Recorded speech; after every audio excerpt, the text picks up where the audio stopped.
1절에서 13절입니다. 요한복음 6장 1절에서 13절 신약성경 151페이지입니다.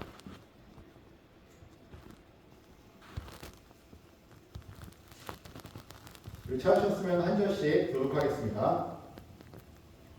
그 후에 예수께서 디베랴의 갈릴리 바다 건너편에 가시매 큰 무리가 갈릴리 이내 병자들에게 행하신 표적을 보았으니라. 예수께서 산에 오르사 제자들과 함께 거기 앉으시니 마침 그때의 명절인 유월절이 가까운지라. 예수께서 눈을 들어 큰 무리가 자기에게 오는 것을 보시고 빌립에게 이르시되 우리가 어디서 떡을 사서 이 사람들을 먹이겠느냐 하시니 이렇게 말씀하시면 친히 어떻게 하실지를 아시고 빌립을 시험하고자 하시니라. 빌립이 대답하되 각 사람으로 조금씩 받게 할지라도 200데나리온의 떡이 부족하리이다. 제자 중 하나 곧 시몬 베드로의 형제 안드레가 예수께 여짜오되 여기 한 아이가 있어 보리떡 5개와 물고기 2마리를 가지고 있나이다. 그러나 그것이 이 많은 사람에게 얼마나 되겠사옵나이까. 예수께서 이르시되 이 사람들로 앉게 하라 하시니 그곳에 잔디가 많은지라. 사람들이 앉으니 수가 5,000명쯤 되더라. 예수께서 떡을 가져 축사하신 후에 앉아있는 자들에게 나눠주시고 물고기도 그렇게 그들의 원대로 주시니라. 그들이 배부르는데 예수께서 제자들에게 이르시되 남은 조각을 거두고 버리는 것이 없게 하라 하시므로 다 같이 이에 거두니 보리떡 5개로 먹고 남은 조각이 12바구니에 찼더라. 아멘. 말씀의 제목도 읽어볼까요? 시작. 오병이어. 오병이어는 많이 들어보셨죠? 그리고 오병이어에 관한 내용도 여러분들은 다 아시고, 그리고 또 오병이어에 대한 설교도 많이 들으셨을 거고, 그리고 작년에도 5월 달에 이 오병이어를 가지고 마태복음 말씀을 가지고 설교를 했습니다. 오병이어의 의미에 대해서도 그때 들으셨습니다.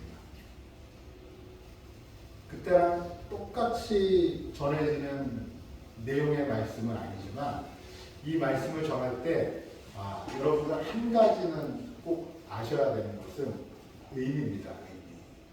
그리고 오병이어가 내 삶 가운데 그 오병이어의 삶이 내 삶 가운데 드러나고 나타나야 된다는 그것입니다. 여러분들 요거만 기억하시고 말씀을 들으셨으면 좋겠습니다. 오병이어 내용은 대략 아시죠?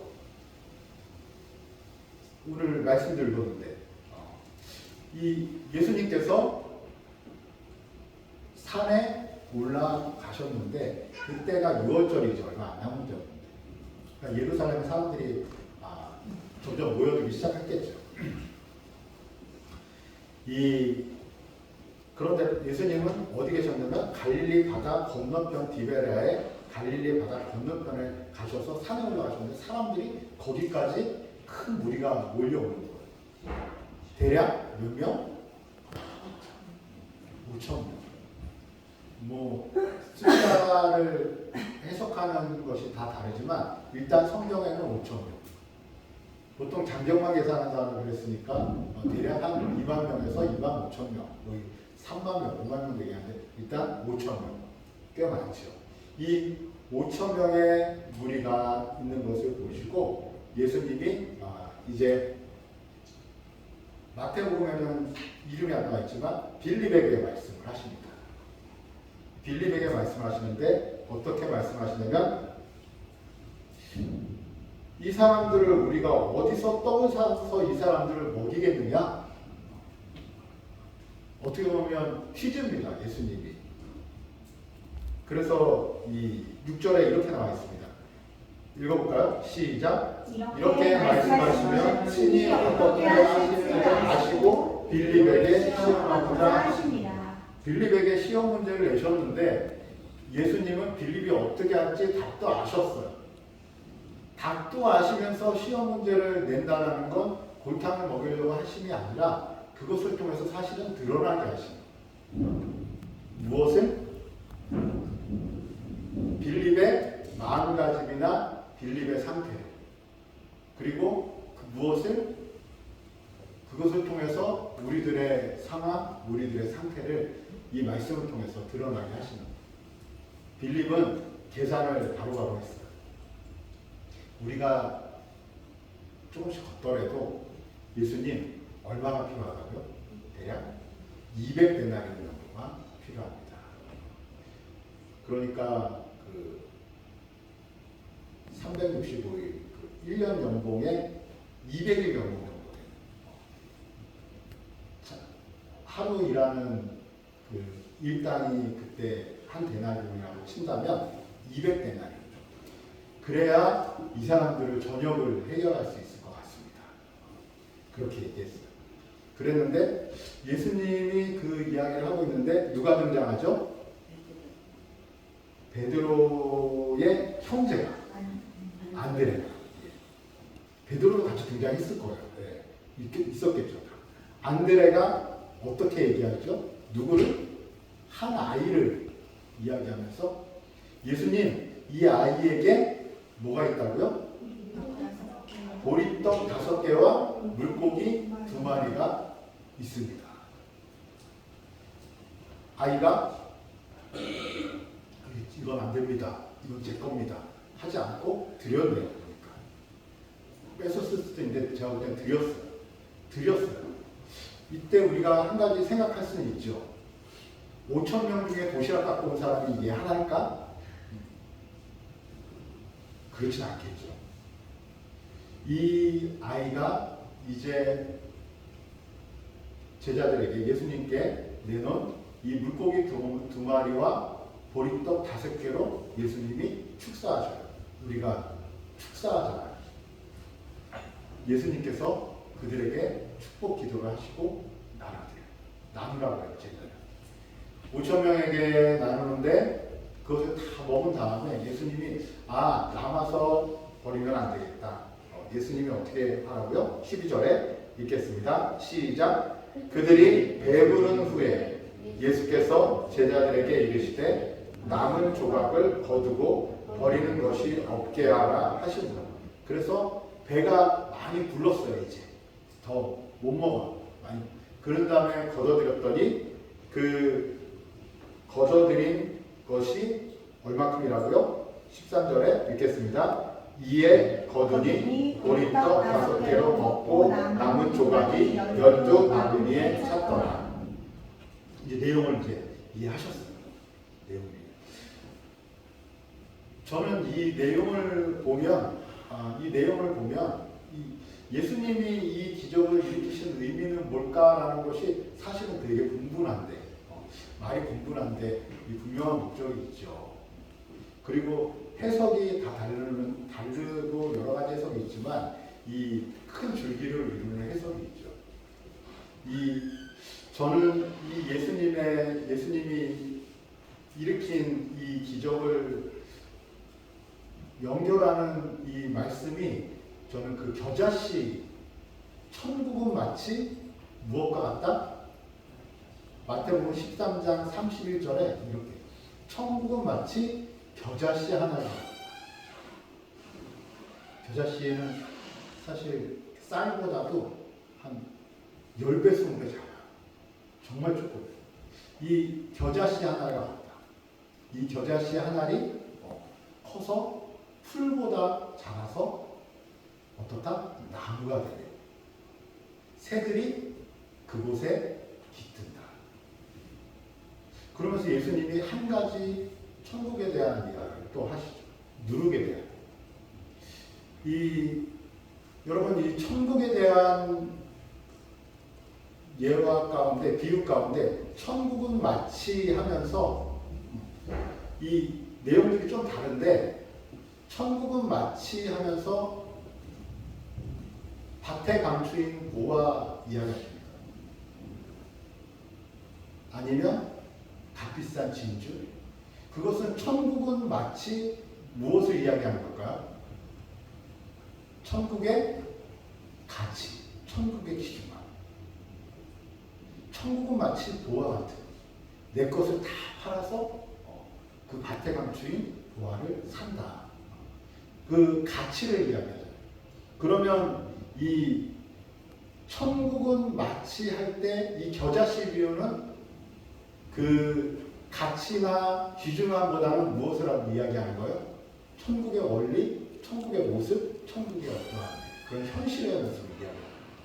그것이 이 오병이어의 말씀하고 오병이어의 말씀하고 많이 다른 것 같습니다. 겨자씨 하나 어린아이의 이 오병이어 예수님이 이 안드레에게 아니 이 빌립에게 시험하실 때 빌립은 무엇을 이야기하죠? 200데나리온을 이야기하는데 예수님이 그렇게 대답할 것을 아셨다 그랬어요. 그런데 사실은 우리가 그런 상황 파악을 너무 잘해요. 제자들이 다 이 예수님을 제자들이 함께하고 이렇게 따라다니고 먹고 자고 하면서 예수님의 그 라이프 스타일에 제자들이 녹아들어야 되는데 이 제자들은 예수님하고 항상 이 빌립에게 시험하셨던 것처럼 그들의 답은 어때요? 참 많은 부분 아직까지 예수님과 생각이 나니다. 우리가 그럴 때가 있어요. 우리는 사실 오병이어 같은 생각보다는 보여진 무엇을 가지고 결정을 해요? 보여진 우리의 상태로 이미 계산이 끝날 때가 많아요. 내가 지금 현실이 이러니까 요만큼까지 할 수 있어. 내가 지금 가지고 있는 금액이 이거니까 이만큼까지 할 수 있어. 내가 지금 건강이나 내 나이가 이러니까 이런 일을 할 수 있어. 이런 일은 힘들어. 그리고 또 우리가 이만큼 배웠으니까 이러한 일들도 할 수 있어. 이렇게 이제 생각을 하게 되는 거죠. 우리가 가지고 있는 상황에 우리는 무엇을 대입시켜요? 우리가 할 수 있는 일의 어떤 범위를 결정해요. 그런데 그것이 어떻게 보면 당연한 거예요. 그것이 어때요? 그렇게 하지 않으면 어떠한 삶이 일어날 수 있어요? 어떠한 일이? 무모한 일이 일어날 수 있어요. 계산하지 않고 우리가 정하는 어떠한 일들 가운데는 아주 계산하지 않고 정하기 때문에 무모한 상황에 빠져서 무모한 일을 저질러서 그 뒷감당을 못할 때가 많아요. 제가 사실은 그런 스타일이에요. 제가 헷갈릴 때가 많아요. 이것은 믿음인가 무모함인가? 정말 그럴 때가 많아요. 헷갈릴 때가 많아요. 그래서 정말 기도가 필요한 사람은 여러분들이기도 하지만 저예요.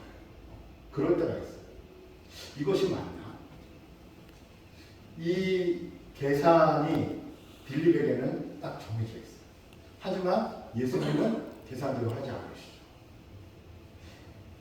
현실 파악이 잘 안 되시나 봐요. 이런 얘기를 들을 때가 있어요. 근데 이 제자들이 예수님한테 가끔 그런 실망을 하고 실족을 할 때가 있는데 예수님은 그 넘어 무엇을 보여주세요? 천국의 원리를 보여주시고 천국의 세계를 보여주세요. 마치 겨자씨 같은 이 너희들이 그곳에 갈 것 없다. 이제 마을에 나가서 먹을 것 식량을 구하지 말고 어떻게 해라? 이 아이가 갖고 있는 것을 사람들에게 나눠주라. 이 기적을 일으키신 예수님이 이 기적을 일으키시면서 사실은 무엇을 보여주시는 거예요? 천국의 원리를 보여주시는 거예요. 우리가 이 땅을 살면서 우리가 딱 보여지는 만큼 갈 수밖에 없는 게 우리의 당연한 배운 교육이고 현실이고 그리고 그렇게 그런 가르침을 받아왔는데 예수님이 지금 다른 가르침을 주시는 거예요. 어떤 가르침이요? 나를 하나님이 계시다면, 정말 예수님을 믿는다면, 하나님 자녀가 있다면 하나님이 살아계심을 인정해라. 하나님의 살아계심을 인정하면 내가 가지고 있는 현실 너머의 그 하나님을 계산하라. 이것이 사실은 성경의 여러 가지 의미로 계속 반복해서 선포되어지고 있어요. 여러분들 삶 가운데 하나님이 계산되어지길 바랍니다. 아, 막혔네. 어떡하지? 하지만 하나님이 계시지.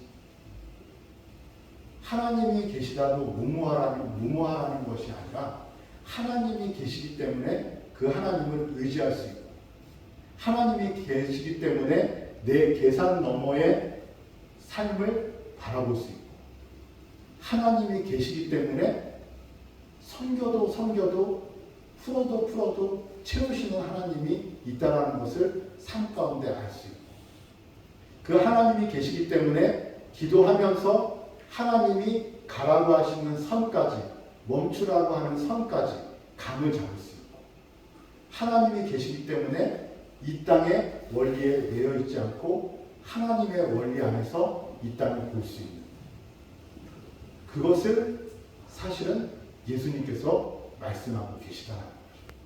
그리고 그것이 오병이어 가운데 나타나 있습니다. 여러분, 하나님이 우리를 너무도 사랑하십니다. 하나님이 우리를 사랑하셔서 하나님이 우리를 자녀로 삼으시고 구원하실 뿐만 아니라 이 땅에서도 오병이어 같은 삶을 누리기를 원하세요. 오병이어 같은 삶을 여러분들이 다 누리기를 원합니다. 근데 저도 계속 갈등하는 거예요. 왜 그러냐면 내 현실이 자꾸 계산되어지거든요. 이 현실이 자꾸 계산되어지니까 마음으로는 주고 싶다가도 때로는 누구처럼 아나니아와 삽비라처럼 내려올 때도 있어요. 한 가지 간증을 하자면, 어제 목사님한테는 벌써 간증을 마쳤는데, 이 선양교회 이야기를 제가 소문을 들어서 알았고, 그리고 또 공문을 받으니까 제 마음에 이런 마음이 들었어요. 이곳에 보내야겠다. 이곳에 보내야겠다. 빨리 우리 교회부터 이것을 헌금해야겠다. 그래서 교회 계좌로 헌금을 했어요. 헌금을 했는데 마음에 나도 헌금을 해야겠다. 나도 헌금을 해야겠다. 그래서 헌금을 해야겠다고 생각하고 금액을 정했는데 잠깐 시간이 흐른 사이에 마음이 흔들리는 거예요. 뭐 내가 정신이 나갔나? 이 정도까지는 아니지만, 내가 이만큼을 왜 어떻게 보내려고 했지? 이렇게 고민할 수가 없는데, 그래서 고민을 했어요. 사실은 그 보낼 계좌에는 그만큼의 금액도 들어있지 않았어요. 좀 부족했어요. 이걸 다 보내는 건 이 정도만 보내도, 그래서 절반을 깎았어요. 절반을 깎아서 그 금액을 계좌로 보냈어요. 계좌로 보냈는데 오병이어의 반대 같은 일이 벌어졌어요. 어제 오후에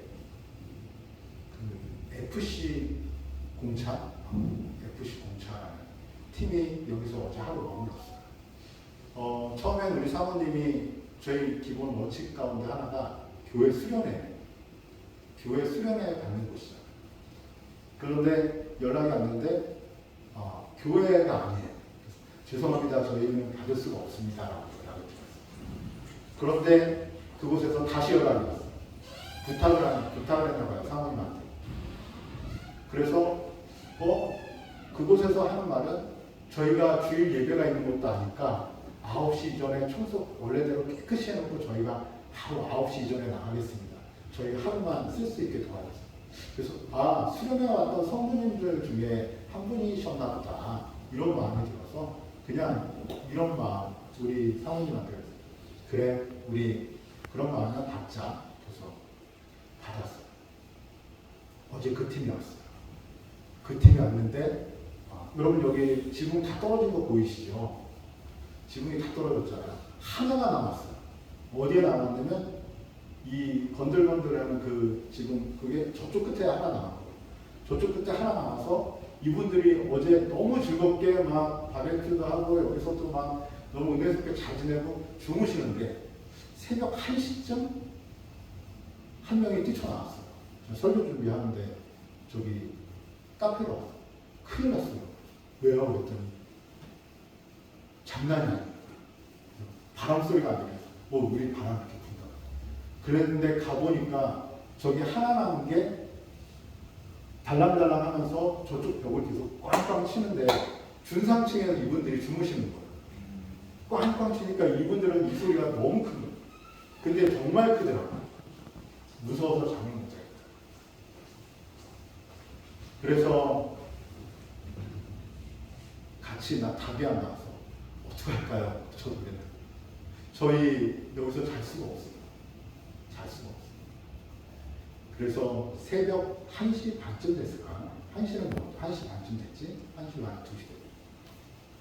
대기호에서 승철이, 승민이, 진영이, 사모님이 다 있어요. 사모님하고 잠깐 사귀었던 사모님이 그래요. 우리가 이거 빼줍시다. 그래서 거기서 30분만 기다렸어요. 이사를 하기 시작했어요. 연목사님 101호로 막 짐을 막 연목사님도 막 이게 어떻게 된 일이라 난리가 새벽 1시 만에 이사를 했어요. 그래서 30분 만에 이사를 마치고 그분도 내려오시라고. 그리고 내려오시라고 했는데 어떤 분들은 되게 고마워하는데 그 오신 분들 생각이 다 같지는 않을 거 아니에요. 어떤 분이 우리는 이건 아닌 것 같아요. 바람을 뭐 여기서 잘못한 건 아니지만 이거는 아닌 것. 우리가 이렇게 잠을 못 자고 이렇게 한 것은 여기서 환불을 다 해주시든지 하셔야 돼요. 제가 어제 저기서 몇 시까지 보초를 섰냐면 3시 40분까지 보초. 왜 그러냐면 그 뒤로도 이분들이 한 3-4번 오셨거든요. 정말 괜찮을까? 막 하면서. 새벽 3시 40분까지 설교가 되지 않더라고요. 준비가 되지 않더라고요. 그러면서 처음엔 그런 마음이었어요. 교회 수련회만 받았어야 되는데 원칙을 모수했어야 되는데 하다가 갑자기 어떤 생각이 들었냐면 성향교회에 보낸 금액이 생각이 났어요. 금액이 생각이 났어요. 그리고 이분들한테 그 환불해 주시든지라는 마음이 마음에 들어왔어요. 그 다음날 아침에 다 환불해 드리자. 다 환불해 드리자. 다 보내드리자. 근데 그 금액이 정확하게 제가 절반 보낸 금액인 거예요. 딱 그 금액인 거예요. 그래서 사모님이 그분들이 일찍 나와서 전화를 드렸어요. 연락을 드렸더니 그분들이 그래요. 아닙니다. 너무 애써주신 것도 아니고 다 괜찮습니다. 절반만 보내주십시오. 진짜 절반이 되더라고요. 하나님께서 저한테 주신 사인일 수도 있고요. 제 안에 그런 마음이 있더라고요. 우리의 마음이 오병이와 같은 마음일 수 있고 예수님을 하나님을 내 삶 가운데 계산해 주는 삶일 수도 있고 아니면 내가 가진 것을 가지고 항상 그 안에서 계산하며 사는 우리의 삶일 수도 있어요. 그리스도인으로 사는 것이 감사한 것은 여기를 넘나들 수 있다는 것도 감사해요. 항상 계산대로 사는기도 하지만 하나님의 뜻 가운데 행하면서 살 때도 있잖아요. 그것이 감사하게 돼요. 여러분 이 시간 말씀을 통해서 여러분들이 이 땅에서 천국을 누리는 무지개교회 성도들 되시길 원하면서 드리는 말씀은 여러분들의 삶이 빌립의 계산된 현실의 삶에 안전한 것이 아니라 예수님이 계시다는 것을 계산하며 사는 그 선택이 여러분들 삶 가운데 점점 많아지길 바랍니다. 점점 많아질 때 우리 안에 이것이 들어올 것 같아요. 천국에서의 삶은 이런 삶이겠구나. 하나님과 동행하는 삶은 이런 삶이겠구나. 그 삶이 무지개교회 성도님들에게 있기를 바랍니다. 우리 다시 한번 13절 읽고 마치겠습니다. 시작. 이에 거두니 보리떡 5개로 먹고 남은 조각이 12방울에 쳤다. 여러분들 나중에 여러분들의 인생의 끝에서 그 죽음의 끝에서 여러분들 남은 물질이 아니라 여러분들의 가지고 있는 마음이 야 이제 끝났다가 아니라 이 12광주리가 남은 것처럼 여러분들의 그 마지막이 그 12광주리의 삶이 되기를 기도하겠습니다. 우리 이 시간에 말씀을 생각하면서 기도할까요?